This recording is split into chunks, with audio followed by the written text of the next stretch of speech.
Dalam bisnis startup yang saya tahu ada tumbal bisnisnya.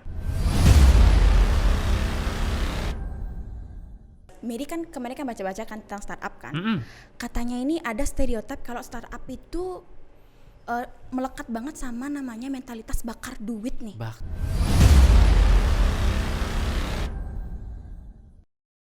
Hello global people, welcome to G-Pod. Let's bring it on.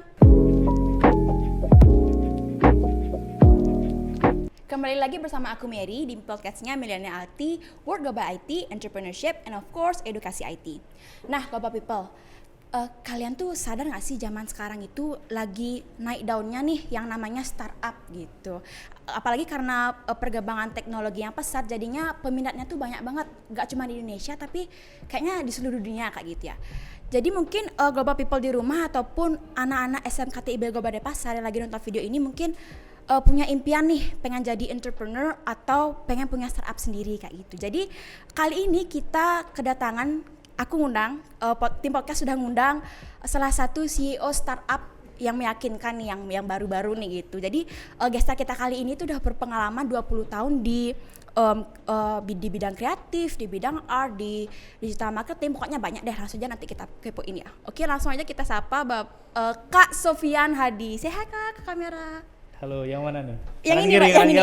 Say hi. Oke, Halo. mungkin bisa perkenalan dulu lagi. Oke, perkenalkan saya Sofian Hadi. Saat ini saya bekerja sebagai CEO Blip Apps atau di PT Aplikasi Indonesia. Oke. 20 tahun udah kesannya kayak tua banget ya saya. Iya, tapi kakaknya ini masih muda loh. Masih Global muda, people, iya. right. Cuman pengalamannya tuh, aslinya dah nanti kita kepoin ya. Siap. Tanya langsung. Oke. Jadi yang pertama itu, tadi kan udah Mary bilang kalau Kak Sofian itu adalah CEO dari salah satu startup PT Semua Aplikasi Indonesia. Betul. Gitu ya, bener ya? Betul. Oke. Jadi itu sejarahnya gimana sih bisa berdirinya itu? Oke. Sejarahnya sebenarnya kita berdiri belum panjang, belum lama. Jadi ini idenya berawal dari tadinya saya bekerja di PT Blip Integrator Provider. Yeah.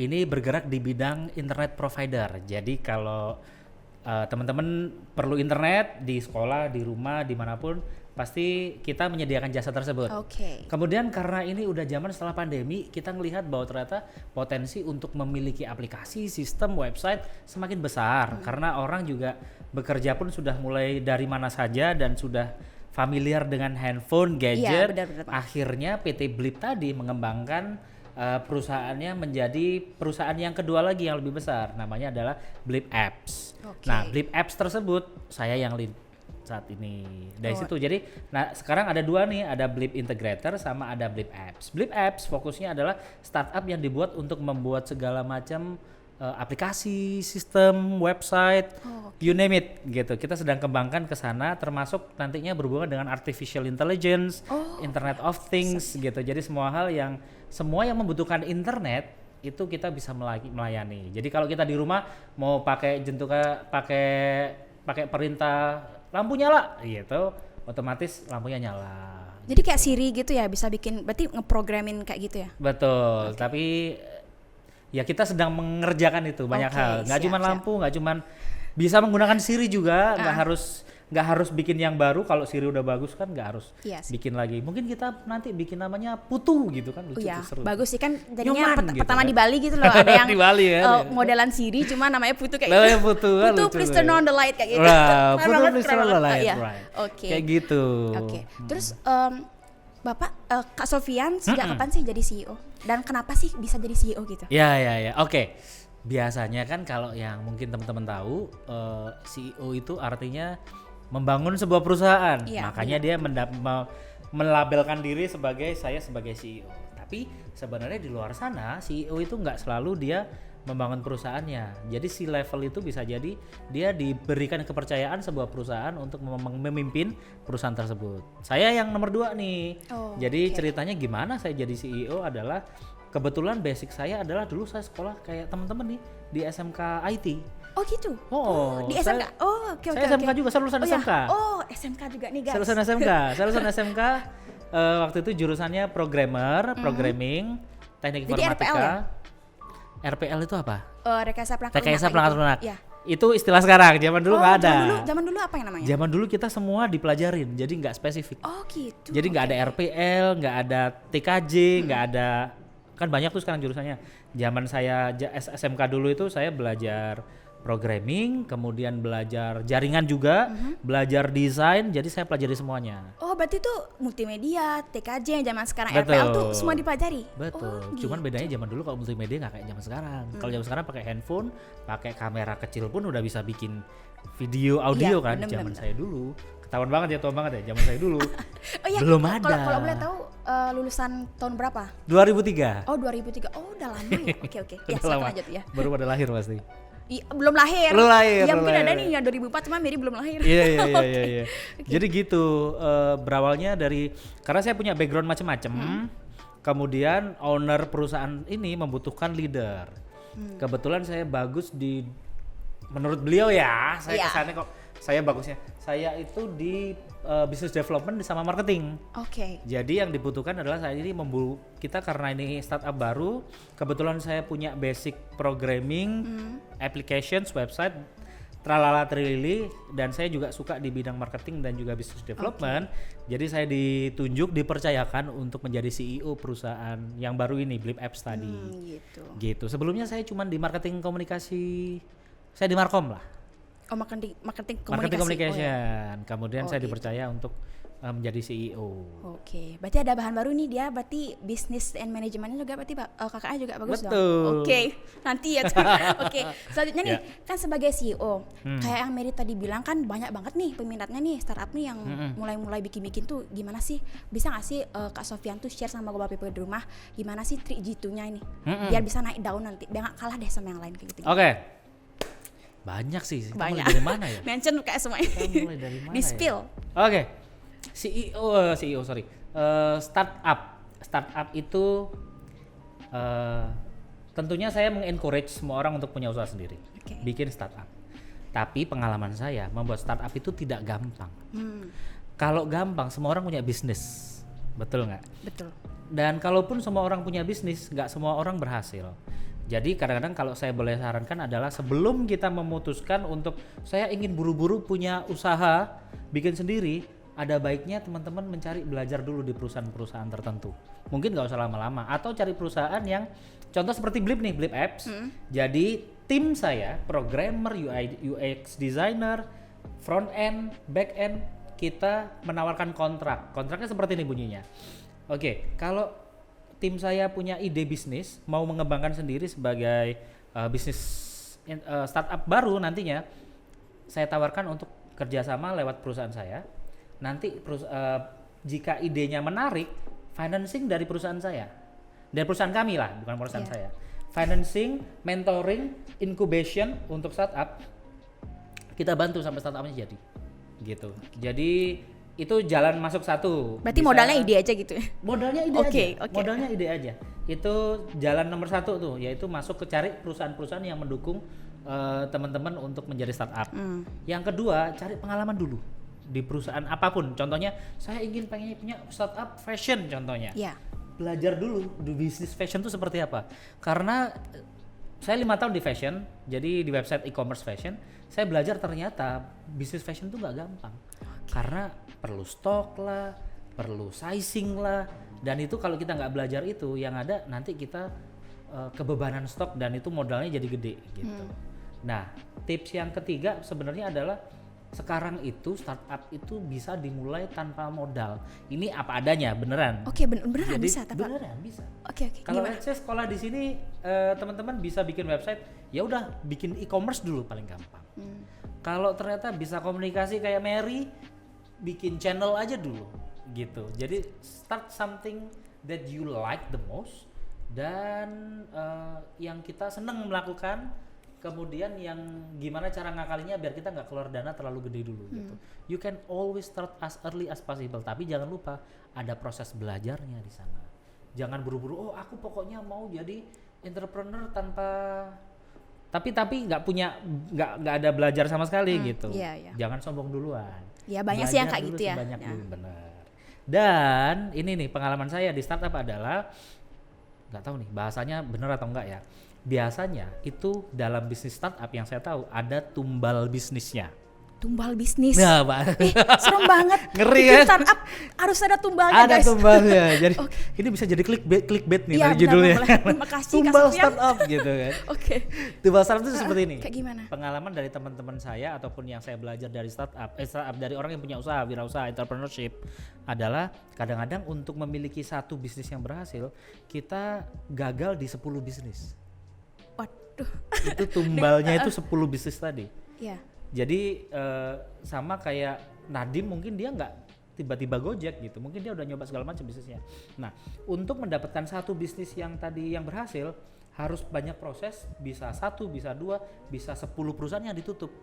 Nah, kalau teman-teman nih pengen punya usaha bisnis, belum mulai satu pun, buat bayar gagal tadi belum ada gitu, belum ada tumbal untuk idenya, udah nyoba A nggak berhasil, harus nyoba lagi gitu. Kalau belum nyoba satu aja ya nggak akan kapan berhasilnya gitu.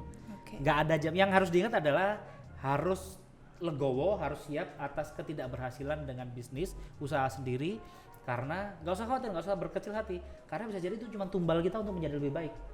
Dengan satu perusahaan gagal yang kita bikin, kita belajar 1-2 hal, bikin yang kedua masih gagal, nggak apa-apa, bikin lagi, yang ketiga, sampai nanti pada akhirnya kita menemukan kunci di mana perusahaan tersebut dibutuhkan masyarakat, kita senang melakukannya dan ternyata berhasil. So that's how you get real business, jadi entrepreneurship yang benar seperti itu. Terus mentalnya tuh gini ya? Iya. Pantang menyerah gitu ya? Gampang. Oke. Nggak gampang. Gitu. Tapi bukan berarti menakut-nakuti ya kita. Bukan berarti menakut-nakuti. Iya. Dan itu pun bisa dilakukan sambil teman-teman bekerja nih. Contohnya adalah sambil saya bekerja, belajar di perusahaan, di company, saya sekaligus membangun usaha saya, bisa juga.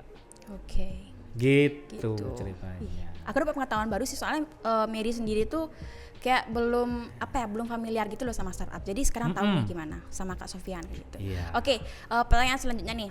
Yes. Selama menjadi CEO, ya. Atau selama Kak Sofyan berkarir nih, apa sih kesusahannya Kak Sofyan? Ada nggak sih suka dukanya itu? Waduh, saya nggak ngerti kalau saya sharing sekarang, teman-teman udah paham belum ya? Karena ini sebenarnya adalah masalah manning. Menurut saya ternyata challenge paling besar adalah menghandle tim, menghandle orang yang bekerja bersama kami di perusahaan ini. Mungkin belum relate sekarang, tapi nanti mungkin coba beberapa tahun dari sekarang mungkin diputar lagi videonya baru paham. Ternyata dealing with people, bekerja sama dengan orang itu yang paling berat. Kenapa? Kalau laptop saya rusak, saya tinggal benerin, saya tinggal taruh ke orang di servis. Iya benar. Selesai. Handphone rusak, jatuh, tinggal diganti. Kalau orang nggak bisa seperti itu. Orang itu kalau dia bermasalah, harus saya mentoring. Harus saya kasih tahu kesalahanmu di 1, 2, 3. Tapi gimana cara kita menyampaikan kesalahan tersebut tanpa melukai perasaannya? Oh, itu tantangannya sebenarnya. Betul. Okay. Jadi kadang-kadang ada niatan kita baik, tapi cara mengkomunikasikannya salah, penerimanya juga salah. Artinya saya juga salah. Itu dia sebagai leader itu harus bisa berkomunikasi yang baik, gitu. Ada kalanya kita ngasih tahu teman kita, bikin PR-nya jangan mendadak dong. Niatnya baik, tapi cara ngasih taunya salah gitu. Salah. Ya. Jadi temannya tersinggung. Ya. Gua ngerjain PR kok nggak usah diingetin juga bisa ngerjain PR. Contohnya. Jadi yang paling susah adalah handle dengan tim. Itu baru tim. Kadang-kadang kita ketemu orang yang tahu nggak, kalau di sekolah pasti Mary temennya yang cocok nggak semua banget, enggak kan? Bener, iya. Bayangkan di perusahaan nanti timnya itu Mary ketemu orang yang sangat berbeda-beda. Jadi kita handle-nya orang tersebut berbeda-beda, nggak bisa disamakan. Artinya sebagai leader kita harus menyediakan waktu untuk mengenal mereka lebih baik, mencari tahu selanya bagaimana tidak menyinggung, bagaimana cara mengembangkan dia, dan banyak lagi, karena kita berhubungan sama manusia. Iya benar. Gitu. Sama jadi paling beda-beda pikiran ya, beda-beda otak, beda-beda kepala. Oke. Gitu. Itu dapat tuh sempilan leadership nih. Bener. Belum lagi nanti sesama temen kerja biasanya mereka bermasalah. Nah ini kan saya harus di tengah. Iya. Gimana? Karena kalau dinamikanya tidak baik dalam satu tim, yang perusahaan nggak akan berjalan. Contohnya kalau mobil, rodanya satu maju ke depan, yang satu mundur ke belakang, nggak akan jalan mobilnya, akan muter-muter aja gitu. So the key of leadership di perusahaan apapun adalah sebenarnya mendapatkan dinamika yang semenarik mungkin, dinamika yang selaras mungkin, dan tidak banyak tantangan pasti ada, tapi kerikil pasti ada, tapi gimana cara bisa melalui bersama. Waduh, golden ways. Iya. Bagus banget nih kontennya nih. Bunda Kak Sofian pas banget nih. Terus kalau misalkan nih, ya misalkan ya Kak Sofian, misalkan ada masalah nih di startupnya, atau kayak menurun lah gitu. Artinya gimana ya Mary bilangnya? Atau kayak mau orang bangkrut cuman nggak bangkrut itu kayak lagi menurun itu. Dari Kak Sofian sendiri sebagai CEO tuh gimana sih caranya? Mungkin dikasih tipsnya juga kayak gimana cara kita buat nge-handle hal itu. Kita bisa belajar dari pandemi kemarin. Pas kita pandemi ada dia masih kelas 1 ya, masih belum sekolah sama masih belum sekolah, masih online semua. Iya. Bayangkan kita di perusahaan kita nggak ada pemasukan nih, artinya kalau nggak ada pemasukan artinya nggak ada uang untuk menggaji karyawan, betul nggak? Iya benar.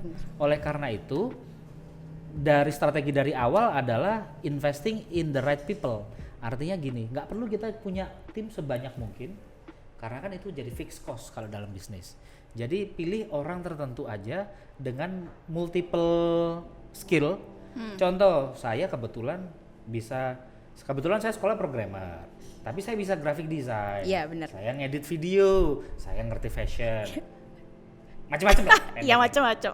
Tapi jadi saya juga nyari orang yang punya karakteristik adalah dia siap untuk diberikan tugas berbagai macam hal gitu. Artinya cost dalam perusahaan saya tidak pernah besar. Artinya mau situasi sedang sulit sekalipun masih bisa bertahan dengan uang yang tersimpan. Itu trik nomor 1. Karena penerapan tadi cari investment on people tuh cari orang yang satu cuman dia banyak banget bisanya kayak gitu ya. Oke. Cari satu orang-orang yang tepat yang bisa dikaryakan dalam berbagai macam hal biar cost perusahaannya nggak terlalu tinggi. Iya benar. Yang bikin masalah startup zaman sekarang adalah ya cost-nya tinggi gitu. Cost-nya tinggi, kemudian untuk memaintain cost tinggi tadi itu kan artinya harus pemasukan harus banyak juga. Nah itu yang dihindari. Yang kedua adalah saat pandemi membuat pemasukan nggak banyak, contohnya manfaatin untuk belajar sambil lihat peluang bisnis yang lain. Contohnya adalah Blip tadi internet aja. Kemudian gara-gara pandemi kita jadi ngeliat peluang bisnis yang lain. Ya udah, yang sepi tunggu dulu, sambil nunggu ini kita bikin produk bisnis yang lain gitu. Sekarang yang tadinya orang tahunya cuman kita internet aja, sekarang kita udah bisa jualannya adalah Pak, di kantor perlu sistem accounting, sistem kasir di restorannya mungkin. Nah dari situ kita bisa, artinya yang tadinya pendapatan kita cuma 1 per bulan, sekarang kita punya pendapatan 2-3 bahkan lebih. Jadi trik untuk saat kita mulai down, berkurang, jangan hanya fokus ke sales aja, tapi fokus ke strategi. Apalagi nih yang bisa kita jual selain ini. Kalau peribahasa orang Jawa bilangnya adalah jangan cuma punya satu sumber air minum. Harus punya multiple dari titik dari mana aja. In case sumber airnya itu nanti bisa-bisa aja surut kayak gitu. Kita nggak pernah tahu. Iya benar. Gitu. Iya oke. Menjawab nggak sih? Menjawab banget. Gak usah nanya lagi deh Kak Sofian. Menjawab sekali itu. Oke. Pertanyaan selanjutnya nih. Yes. Mary kan kemarin kan baca-baca kan tentang startup kan. Katanya ini ada stereotip kalau startup itu melekat banget sama namanya mentalitas bakar duit nih. Bakar duit. Itu gimana sih maksudnya? Oke. Bakar duit itu rasanya kalau zaman dulu kita kayak bangga banget gitu kerja di startup yang gajinya kayak gede banget gitu kan. Karena sebenarnya itu sangat berbahaya sebenarnya dengan bakar duit. Kebetulan leader saya juga nih yang pemilik perusahaan Blip ini juga kita berdiskusi bahwa misi kita satu, bagaimana caranya kita bisa mendapatkan revenue tanpa bakar duit. Jadi dan ternyata ini di perusahaan kita aja nih, perusahaan lain mungkin tetap bakar duit, tapi kita menolak untuk melakukan bakar duit. Pertama, kita perlu bakar duit untuk iklan. Nih biasanya budget iklan paling gede nih untuk bakar duit biasanya. Padahal kalau kita mau berpikir lagi lebih detail lagi, sosial media gratis. Sosial media orang nongkrongnya di sosial media. Tanpa iklan pun selama kita bikin konten yang engaging sama orang tetap ngeliatin sosial media kita, tetap bisa mengenal perusahaan kita tanpa kita pasang uang yang berlebihan gitu. Jadi ada strateginya untuk nggak bakar duit. Itu satu. Itu kedua, bakar duit itu maksudnya tuh gimana sih? Bakar duit itu jadi kalau ada kompor kita ambil duit gitu. Enggak. Nggak bakar sampah dong. Aduh sorry saya belum jelasin bakar duit apa Iya, gitu iya, ya. bakar Sorry. duit apa, oke. Bakar duit itu meaning segini nih teman-teman. Jadi kalau kita memulai sebuah bisnis, kita invest banget sebanyak-banyaknya dulu, duit dulu yang kita keluarkan dulu. Bayar karyawan dulu banyak, beli perangkat, perlengkapan semuanya, beli semuanya adalah uang keluar tanpa perhitungan duit masuknya berapa, kapan. Itu yang terjadi jatuhnya adalah bakar duit dulu di depan.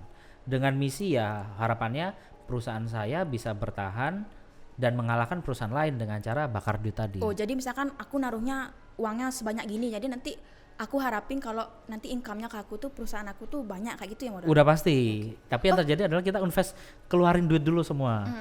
Pasang iklan di sini, pakai endorser. Orang teman-teman taunya apa ya? Endorser tuh apa ya? Gini kayak influencer Influencer. gitu, Influencer. Kalau di marketing namanya endorser. Pakai influencer, pakai itu duitnya banyaknya besar di sana. Padahal sebenarnya kita bisa-bisa aja kita pilih. Yang penting itu adalah strateginya. Kita percaya, oke, iklan penting, endorser, influencer penting. Kemudian kita memiliki orang yang yang bagus secara skill penting. Tapi semuanya ada strateginya biar kita tidak perlu mengeluarkan uang sebanyak-banyaknya. Itu kenapa kita dari awal Blip itu tidak akan menggunakan strategi bakar uang karena kita ingin menjadi perusahaan yang sustain artinya tetap bisa bertahan walaupun contohnya terjadi pandemi segala macam. Bayangkan sekarang kan banyak banget startup yang sudah mulai gulung tikar nih. Banyak yang muncul nih teman-teman, startup, perusahaan baru, entrepreneur, perusahaan baru banyak, tapi yang rontok yang gulung tikar juga banyak banget gitu. Banyak banget. Kalaupun nggak gulung tikar, biasanya kita bisa dengar ceritanya adalah perusahaan si A, kelihatannya iklannya sangat luar biasa, tapi terjadi pemecatan besar-besaran, ribuan orang dipecat dari perusahaan A contohnya. Itu yang kita berusaha hindari karena kita punya tanggung jawab terhadap manusia yang kita hire tersebut gitu. Itu yang, nah kenapa saya bergabung dengan Blip dari awal ini adalah selama pandemi ternyata perusahaan ini cukup sehat dan kita tidak ada pemotongan gaji, tidak ada pengurangan jam bekerja, semuanya bertahan gitu dengan metode tidak perlu bakar duit. Kita teknologi sekarang kita belajar bahwa sebaiknya kita mengefisiensikan semungkinnya, kita nggak segitunya bakar-bakar duit. Berarti nggak selamanya misalkan kita bakal di banyak tuh nggak selamanya bakal berhasil nanti gitu ya? Belum tentu. Mendingan bakar foto mantan. Jadi kita nggak mungkin balik lagi. Aduh. Jadi kita bisa fokus ke bisnis. Oke, siap. Masuk akal juga sih bakal. Masuk akal ya, maksud ya. Yo. Kak Sofyan ini udah bakar foto mantan. Saya sudah gak punya mantan udah lama. Aduh, apa sih? Oke, jadi kita lanjut ya. Ya, yuk. Katanya ini kan juga kalau misalkan punya startup nih, apalagi jadi CEO-nya kan, katanya pasti nggak bisa punya namanya work life balance. Iya, gimana tuh? Kalau Kak Sofyan sendiri, bener nggak? Wah, ini penyakitnya Penyakit anak nih bener. Nih. Anak sekarang dikit-dikit kan work life balance gue nggak imbang gitu. Iya. Mungkin ini pesan dari masa depan. Jadi work life balance itu it is very important. Tergantung cara kita melihatnya. Yang terjadi sekarang adalah, menurut saya nih ya, semoga saya salah. Kita itu sebenarnya bisa balance, tapi karena kita egois, karena saya mau nomor satu, saya mau yang hidup enak, saya mau saya. Sebenarnya kebanyakan sayanya daripada workingnya. That's why kadang-kadang orang mensalah-artikan work life balance itu kayak saya tidak mendapatkan cukup. Sebenarnya ini digunakan oleh orang-orang yang menurut saya mohon maaf manja in a way. Work life balance itu dinegatifkan menjadi sesuatu yang untuk orang-orang yang manja, nggak mau kerja keras, nggak mau investing waktu dan untuk belajar dan segala macam. Tapi sebenarnya work life balance itu bisa diakalin. Contohnya diakalin artinya kita harus mulai berpikir nih, kalau kita bekerja itu kita nggak cuma cari duit untuk kantor biar kaya raya, biar bosnya bisa traveling kemana-mana, nggak gitu. Kalau kita bekerja, kita investasikan waktu kita untuk belajar juga. Satu, belajar, artinya I do it for myself. bekerja loh ya, di jam bekerja dari jam 9 sampai jam 5. Yang kedua, di dalam bekerja saya ketemu orang. Orang ini adalah akan jadi investasi networking saya nantinya. Kalau saya kenapa-kenapa saya punya teman di kantor. It's for me gitu. Jadi sambil kita bekerja sebenarnya kita bisa mendapatkan life balance as well. Selama kita melihat sisinya dari mana gitu. Selama Sabtu Minggu libur, oke, diganggu bos, ya sekali-sekali nggak apa-apa lah. Kalau urgent kan harusnya selama itu nggak mengganggu kehidupan, harusnya sih nggak perlu perhitungan gitu. So we can always have life balance. It's just a matter of how you do it. Aduh, kok jadi bahasa Inggris ya? Iya nggak apa-apa. Nanti di bawah iya ya. Nggak apa-apa. Iya. Jadi life balance itu tergantung kita sih cara ngeliatnya. Kalau kita ngomongin work life balance, leader CEO yang lain itu kerjanya lebih parah lagi dari saya. Entrepreneurship, memiliki usaha sendiri, punya bisnis, itu bukan berarti lebih enak dari kerjaan kantoran, nggak sama sekali. Ya karena kan katanya itu kan kalau misalkan entrepreneurship pasti lebih enak kerjanya gitu. Enggak. Malahan waktu kita habis untuk mikirin bisnis itu karena kita harus constantly nyari duit gimana caranya untuk orang lain gitu. Jadi work life balance it's not an excuse to do excellent, karena orang lain di luar sana yang sukses mereka spending waktunya untuk bekerja dan mencari pengalaman jauh lebih besar, lebih berat. Gitu. Jangan buru-buru ngomong life balance lah Mbak, yuk berapa Mary kan? Tapi ya Kak Sofyan, Mary sendiri pun Mary bukan work life balance ya, tapi Mary emang gimana ya, procrastinator gitu loh, kayak suka menunda-nunda pekerjaan gitu loh. Jadi Mary mau sekali minta tips and triknya gimana sih, kayak Mary sampai sekarang aja nih masih mikirin nih, aduh tugas banyak di rumah, tapi nanti sampai di rumah malah ditunda kayak gitu. Ada nggak sih mungkin beberapa di rumah, kalian ngerasain nggak? Ada nggak di sini anak podcast yang yang angkat tangan banyak banget pada di sana, kesini ayo kesini semua, biar sama Kak Sofiana kesini. Soalnya Mary pribadi kayak gitu, suka nunda-nunda sama. Iya, kayak aduh tugas udah numpuk nih, deadline misalkan lagi 1 minggu nih, besok aja gitu. Akhirnya nggak jadi, akhirnya SKS, sistem kebut semalam kayak gitu kan jadinya. Kak Sofian ada nggak sih tips and triknya? Duduk aja nggak apa di sini. Duduk. Oke. Aduh, semoga ini masuk ya. Saya takutnya ini agak ketuaan. Ini masukan dari orang yang sudah tua, guys. Gak apa-apa. Asalkan itu kan berguna gitu, Kak. Right. Once you are older, begitu teman-teman nanti sudah di certain age, di umur tertentu, kita baru menyadari bahwa waktu itu yang paling mahal daripada uang. Time it's something you cannot buy. You will never buy. Oke, itu dulu. Time it's very valuable. Waktu adalah hal yang paling mahal yang kita miliki dan tidak bisa dibeli dan tidak bisa dimiliki oleh banyak orang. Kita semua punya waktu yang sama 24 jam. Oke, ini terdengar mungkin teman-teman sekarang dengarnya itu sangat gimana? Sangat teoritis lah ya. Iya, tapi saya bayangin gini, contohnya gini.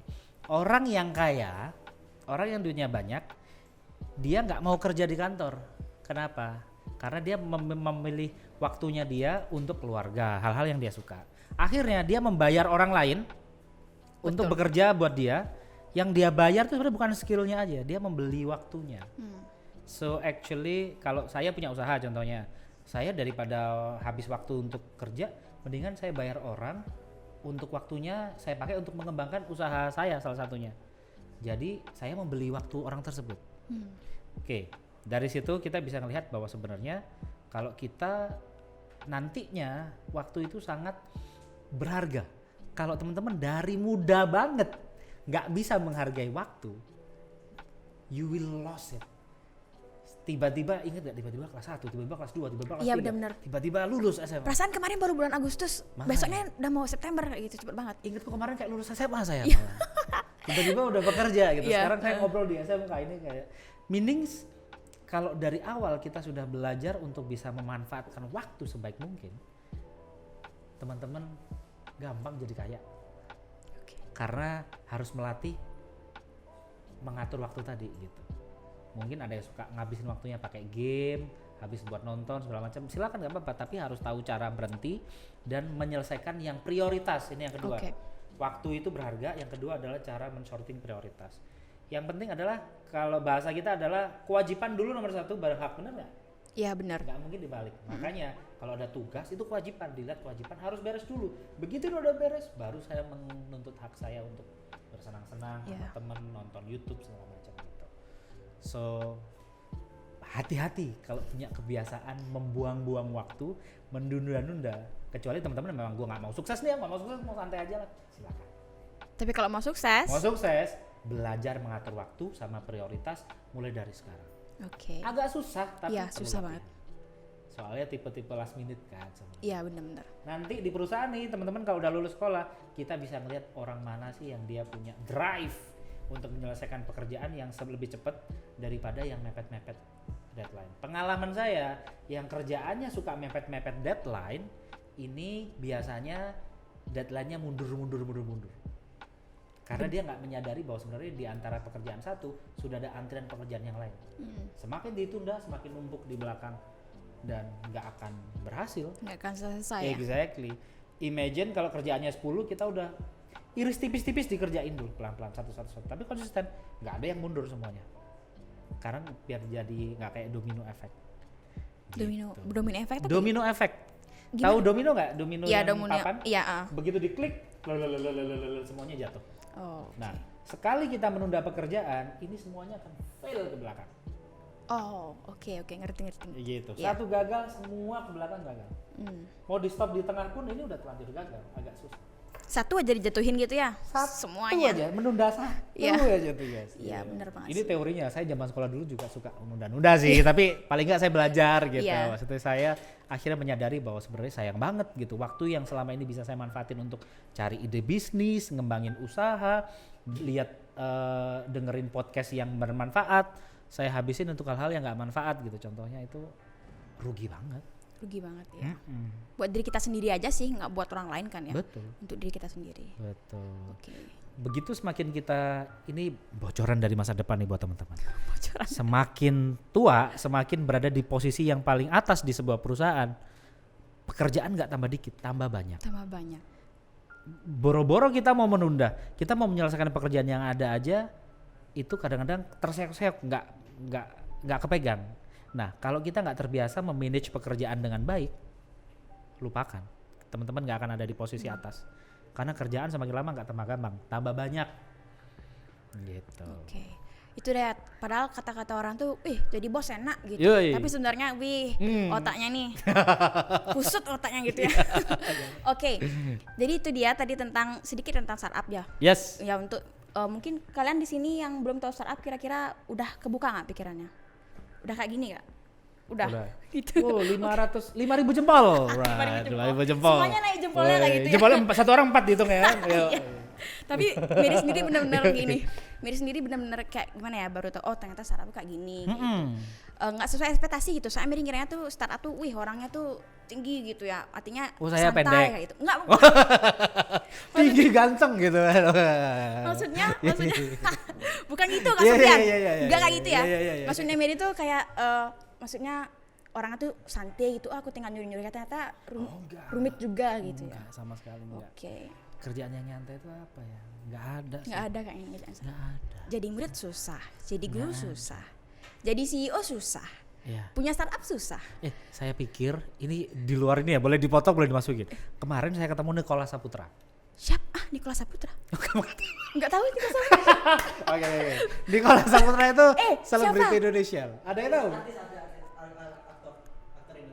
Aktor Indonesia. Malu banget kata Nicholas Saputra. Nanti di googling.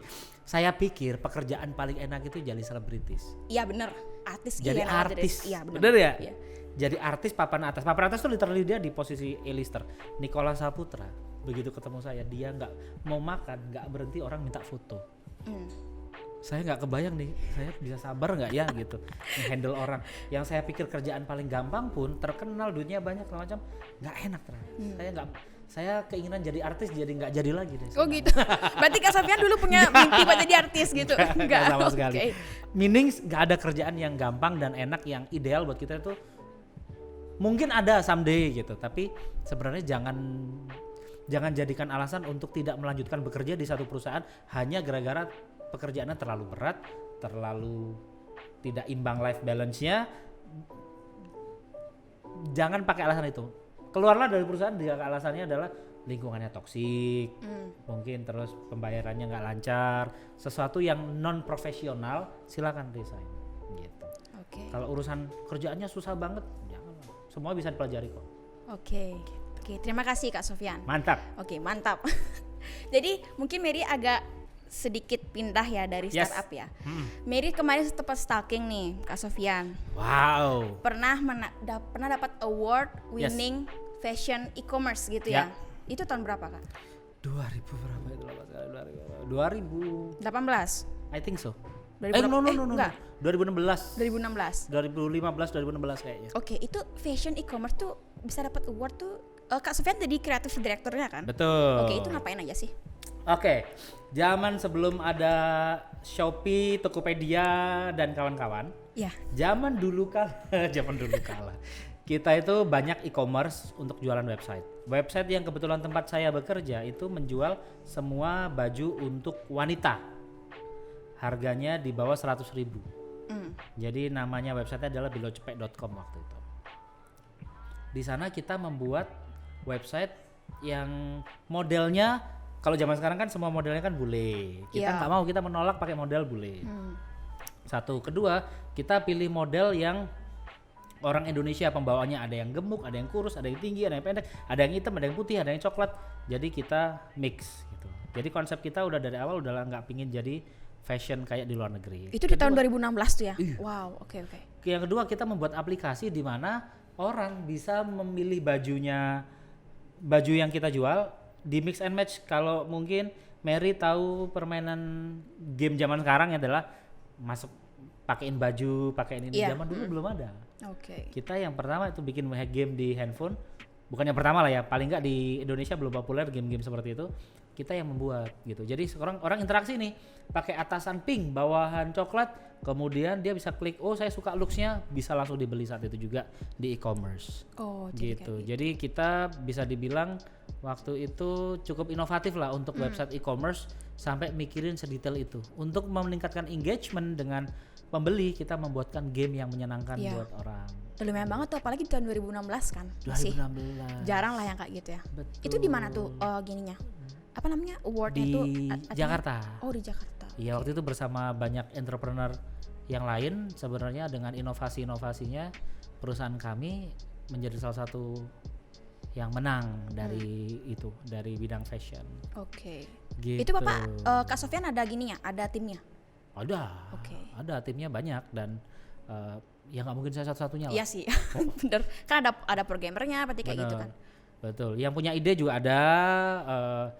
Kalau aku waktu itu dari sisi yang ngerjain websitenya, bikin layout awalnya, bikin desainnya, mikirin UI UX-nya, kemudian dari sisi visualnya saya yang foto modelnya dan segala macam, gitu. Jadi ya seperti multi talenan berarti ya. Talenan banget lah. Iya. Bisa apa aja gitu. Yeah. Bisa dipakai. Order, saya bilang ke semua tim saya bahwa biar bisa maju, jangan menolak pekerjaan. Walaupun itu bukan ke specialty saya ambil kerjaannya. Yang penting pasti akan ada momen untuk saya belajar gitu.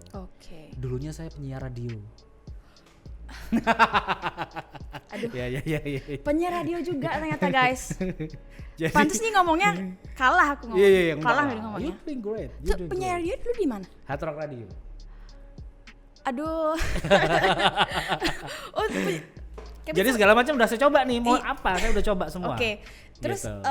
Sampai sekarang masih jadi penyiar radio? Udah enggak sih. Kenapa berhenti? Udah nggak sanggup lah waktunya juga. Karena siaran itu kelihatannya kan kayak enak doang tuh kan. Tinggal ngomong. Enggak. Faktanya kita harus bikin skrip. Kita mau ngomong, kita udah siapin apa yang mau kita ngomongin. Jadi itu enggak aja gitu. Ada proses kreatifnya, ada handling nervousnya, ada kontennya, ada macam-macam. Sambil ngomong ini sambil bergerak, milih lagu. Jadi nggak ada kerjaan yang gampang sekali lagi. Ya bener sih. Gitu. Wow, ternyata dia juga seorang penyiar radio. Pantes ngomongnya bagus banget loh dari tadi guys. Iya nggak sih? Wow. Bagus banget kan ngomongnya. Duit berapa nih? Duit berapa? Nggak usah. Nggak perlu. Pindah lagi nih ke topik yang berbeda. Tadi Kak Sofyan bilang kalau Kak Sofyan itu PT Semua Aplikasi Indonesia itu ada aplikasi Blip-nya kayak gitu. Ya. Jadi Blip itu apa sih sebenarnya? Oke, jadi katanya tadi ada hubungan sama Gmedia kayak itu atau gimana? Coba. Oke, dulu kita dulu di Bali perusahaannya dikenalnya dengan Gmedia. Itu cuman punya bisnis menyediakan layanan internet. Oke. Kemudian setelah pandemi kita berpikir kayak kita nggak mau jualan internet aja nih, kita mau lebih besar, kita mau ngomongin metaverse, NFT, you name it lah, semua yang berhubungan digital kita mau ikutan, Internet of Things, Artificial Intelligence, AI dan segala macam. Oleh karena itu kita udah nggak bisa lagi pakai nama Gmedia, karena Gmedia bisnisnya cuma internet provider. Oleh karena itu Gmedia menjadi bagian dari Blip, dan Blip ini sekarang fokusnya lebih dari internet yang tadi saya cerita gitu. CCTV, let's say CCTV, begitu ada orang yang lewat dia otomatis noleh, contohnya dia bisa nyari source dari gerakan atau lampu bisa kita matikan dari kantor. Oh tadi komporku udah sempat mati belum ya, kompor listrik nih contohnya. Iya, kayak contohnya tadi itu ya. Sudah bisa sudah di aplikasi sudah muncul kompor, lampu, CCTV, garasi, TV, itu udah bisa, oh ini ternyata belum mati gitu contohnya. So kita mengerjakan aplikasi-aplikasi yang berhubungan dengan kehidupan kita sehari-hari yang membutuhkan koneksi internet untuk bisa running the program. That's why kita udah segala macam sekarang, kita udah ngerjain hampir semua hal yang berhubungan sama internet dan digital, kita mau masuk ke situ. Tapi Gmedia sama Blip itu berarti udah beda gini, udah beda perusahaan sekarang? Atau gimana? Sebenarnya berbeda, tapi Gmedia menjadi bagian dari Blip sekarang. Oke. Gitu. Jadi kita tidak terpisahkan. Kita berbeda perusahaan tapi tidak terpisahkan. Oh, jadi kayak gitu. Gitu. Ada nggak sih kan dari pengalaman? Udah mulai gosip nih, udah mulai bagian gosip nih kita. Enggak. Oke. Ya. Aduh. Oke. Kak Sofyan kan artinya ada pengalaman kan di Gmedia atau di Blip. Yes. Ada nggak sih anak-anak TI yang magang di sana nih? Mary kepo, penasaran. SMKTI? Iya, SMKTI Bargo Denpasar, ada nggak sih yang magang di sana? Ada yang magang, saat ini 2 orang? Adit sama Aldi. Adit sama, itu kelas 11 berarti? Kelas 2 tuh kelas berapa berarti? Ya kelas 11, ya. Kelas 2 ya. Dia, Adit sama Aldi dua-duanya belajar tentang saya kasih PR untuk bikin website sebenarnya. Oke, Aldi sama Adit. Adit sama ya, Aldi. Ya. Dan sebenarnya tanpa saya peres ya, lulusan di SMKTI Global itu sebenarnya oke. Gitu, masih recommended lah. Kan saya juga dapat anak-anak magang dan juga staff itu nggak cuma dari SMKTI Global. SMKTI Global salah satu yang sebenarnya recommended. Gitu. Makanya saya mau datang ke sini. Kalau enggak saya enggak mau. Oh, gitu. Kalau jelek anak SMKTI Global, Kak Sofia enggak mau ke sini gitu. Saya susah. Nanti kalau enggak bagus saya bilang bagus-bagus. Enggak enak saya kan. Terus jadi, ya kan. Tadi first impressionnya kan pertama kali nih ke SMKTI. First impressionnya Kak Sofyan baru masuk nih, lihat siswa-siswanya semua. Lihat sekolahnya gimana? Boleh tahu enggak? Lihat sekolah dulu lah ya. Masuk kan saya enggak lihat siswa tadi, saya lihat sekolah. Oke. Gede banget ya. Sekolahnya gede banget gitu. Compare sama sekolah saya dulu SMK-nya dari depan kelihatan gede banget. It looks very nice dan juga looks profesional. Kalau dari anak-anaknya sendiri SMKTI Global Bali ya, saya nggak tahu, mungkin ada SMK di tempat lain, saya nggak tahu. Iya, kita ada banyak gininya, ada banyak cabangnya, ada di Jimbaran, ada di Badung, cuman di sini pusatnya di SMKTI Bargo Denpasar kayak gitu. Kalau saya lihat dari kan saya baru juga ketemu Mary, which is luar biasa. Saya sudah kenal Aldi sama Adit, dari 2 itu doang sih sebenarnya, dan baru 3. Sama kru-kru sini juga kan? Oh iya, ini kru 7.000 kan total. Jadi oke, terus saya tuh yang paling saya inget adalah anaknya sopan-sopan. Di Bali ya, saya nggak tahu yang lain.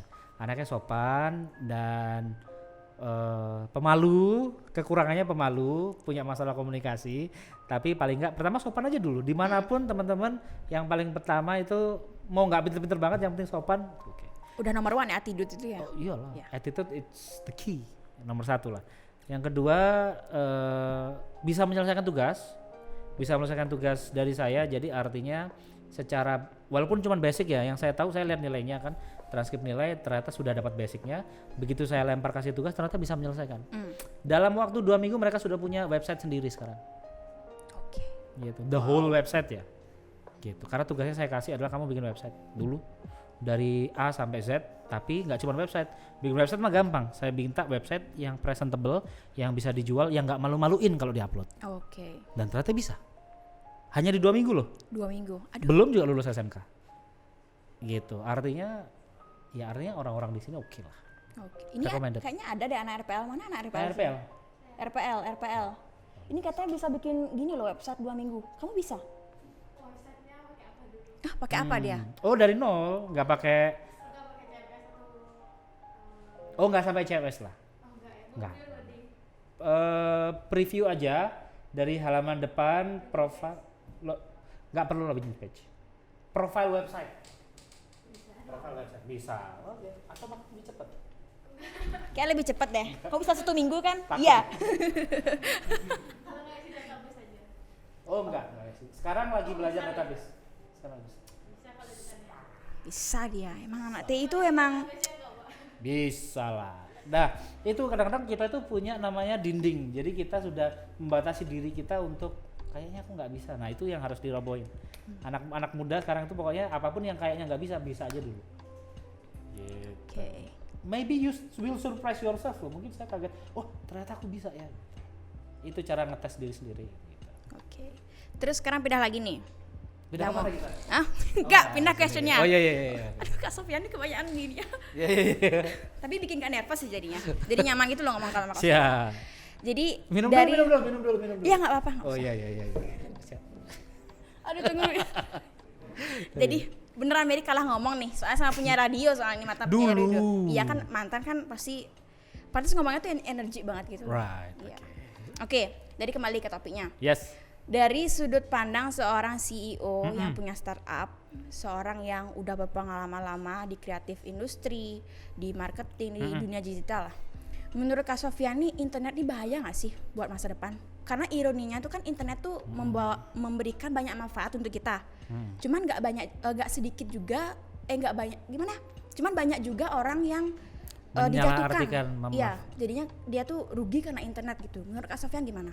Jawabannya sama kayak pisau itu bagus nggak? Pisau dapur. Pisau dapur. Bagus nggak? Pisau dapur maksudnya? Pisau dapur itu bermanfaat nggak dalam hidup kita? Oh, bermanfaat. Bermanfaat nggak? Iya. Kalau kita salah makainya itu bisa membunuh orang. Benar nggak? Sama persis sama internet. Okay. Internet itu bermanfaat luar biasa. Saya hidup dari zaman belum ada internet ya. Ada internet tapi belum dikonsumsi publik seperti hari ini. Dan setelah ada internet itu hidup saya jauh lebih mudah untuk mengakses informasi, untuk berkegiatan sosial, macam-macam. Internet itu positif sekali. Tapi ya memang ada aja orang oknum yang memanfaatkan internet jadi hal-hal yang negatif. Ya menurut saya internet harus tetap ada. Karena itu mempercepat kita untuk belajar sesuatu, mengembangkan diri, mencari tahu segala macam, mencoba beberapa macam hal, dan sudah menjadi kehidupan kita. Udah nggak bisa di-undo, udah nggak bisa mundur lagi. Cuman ya hal-hal yang negatif ya bullying gitu kan, bullying online segala macam. Banyak masalahnya, tinggal kita selesaikan pelan-pelan aja. Sebenarnya kalau kita lihat YouTube itu pun juga sudah mulai bekerja meminimalisasi negativity dari internet. Contohnya tombol dislike udah nggak ada. Ada atau nggak kelihatan? Ada, saya cuma nggak diliatin gitu, jumlahnya. Iya, karena mau di-encourage positivity. Iya benar-benar. Di Instagram likes-nya juga sudah mulai. Ya udah mulai bisa di-hide. Betul. Ya. Karena cuman jadi pertandingan banyak-banyakan likes gitu. Kita yang penting looks-nya bagus, cantik, likes-nya banyak. Kita lupa bahwa yang penting adalah kontennya, personality-nya dilupakan. That's why menurut saya orang-orang yang ada di dunia internet, yang memegang kendali di dunia internet, sudah melakukan sebaik yang mereka bisa untuk mengurangi negativity di dunia internet. Gitu. So kita juga harus ikutan. Kalau saya sih hobinya kadang kalau saya ngelihat ada konten komen-komen yang negatif, komen-komen anonimus yang gimana, saya ikutan reply gitu, saya ikutan menangkap. Nggak usah lah jelekin orang dulu, ngaca dulu lah gitu. Saya ikutan mengcounter. Kalau mau ngajak biasanya adalah comment war, saya ikut comment war for the sake of mempromosikan positivity di dunia internet. Jadi kembali ke diri kita sendiri ya, gimana cara kita pakai internet gitu ya. Exactly. Oke, yang pertanyaan terakhir nih sebagai penutup. Kok baru udah terakhir? Mau lagi? Durasi. Durasi ya. Ampun. Ya. Gimana? Terakhir. Oke. Pesan dan kesan. Pesan dan kesan? Ya, buat global people, buat orang-orang yang ada yang di sini, boleh tentang leadership, boleh yang mau bikin punya startup atau apapun deh, yang mau Kak Sofyan bilang gitu. Pesan dan kesan. Oke. Tentang SMKTI? Enggak, mungkin bisa jadi motivasi gitu loh. Oke, motivasi. Wow, aku dibayar sebagai motivator. Oke. Your life is just begin. Menurut saya adik-adik di sini teman-teman itu baru masih SMK. Lulus juga belum ya. Kalaupun yang nonton udah lulus, percayalah bahwa waktu itu nggak nungguin teman-teman. Time don't wait. Jadi mau sekarang belum lulus pun fokus masalah pendidikan, jangan lupa fokus nanti ke depan mau belajar apa. Itu penting satu, karena tidak ada yang ngasih tahu teman-teman itu pinternya apa, passionnya, jagonya apa, nggak ada yang kasih tahu kecuali diri saya sendiri. Salah satu cara mencari tahu itu, saya nanti mau sukses sebagai apa, saya coba segala macam. Pendeknya, saya tahu suka nasi pecel atau nasi soto atau apa, saya cobain semua makanan. Dan pada akhirnya itu ngelit ke satu titik di mana saya tahu saya suka apa, saya bagus di bidang apa, dan saya berkontribusi sebanyaknya di bidang tersebut. Gitu. Jadi nggak ada salahnya. Waktunya masih panjang banget teman-teman, masih umur 16, 17, 18. You have all the time in the world yang nggak dimiliki orang-orang di umuran yang lain. You have all the time in the world, maksimalkan untuk mempelajari segala macam hal. Dan kalau pengalaman saya adalah begitu saya merubah diri saya menjadi yes man, saya pernah men-challenge diri saya selama 1 tahun menjadi yes man. Ini inspired by movie dari film. Saya mengiyakan semua ajakan teman saya, itu merubah hidup saya. Ternyata masalah ini selama ini adalah saya membatasi diri untuk mempelajari sesuatu, melakukan banyak hal gara-gara ternyata saya terlalu banyak khawatir. Begitu selama 1 tahun saya menjadi yes man, teman saya mau ngajak, yuk pergi nongkrong jam 1 malam, gue udah ngantuk banget tapi oke lah fine. Ternyata banyak hal yang negatif banyak hal positif yang saya dapat begitu saya memutuskan untuk mengiyakan semua hal. Saya coba sendiri, kecuali udah mulai ternyata yang saya coba ini merugikan saya tinggalin. Tapi paling enggak saya udah nyoba. Iya, jadi tahu gitu ya. Do not afraid of try anything. Coba semua, jangan dibatasi dulu. Walaupun teman-teman lulusan multimedia, lulusan RPL, lulusan TKJ, you will never know nanti di masa depan jadi apa. Saya lulusan programmer, pernah jadi fotografer pada akhirnya. Pernah jadi penyiar radio. Pernah jadi penyiar radio gitu. Saya pernah jadi sales door to door. I've done it everything gitu. Iya. Itu yang ngelit saya di posisi saya sekarang karena ternyata saya cukup bervariasi. I know walaupun nggak ahli satu hal tapi saya bisa bermanfaat untuk banyak hal. Okay, so coba segala macam. So it's all about experience ya. Experience, try everything. Okay. Try to do the yes man. I'll say yes to most everything. It will change your life. Okay. Gitu. Thank you Kak Sofyan. Kayaknya itu aja pertanyaannya hari ini. Makasih banyak udah nyempetin waktunya di sela-sela sibuknya nih datang ke podcast. It's an honor for me. It's an honor for me too. Thank you.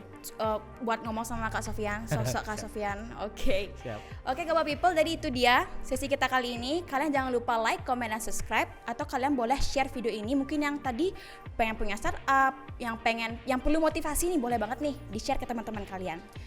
Nanti kalau misalkan Mary bilang G-Pod, abis itu bilang let's bring it on ke kamera. Jadi let's bring it on. Misalkan contoh ya, G-Pod, let's bring it on, bye-bye, kayak gitu. Oke. Siap? Kamera mana? Kamera sana. Right. Oke. Udah siap? Siap. Oke. G-Pod, let's bring it on, bye-bye.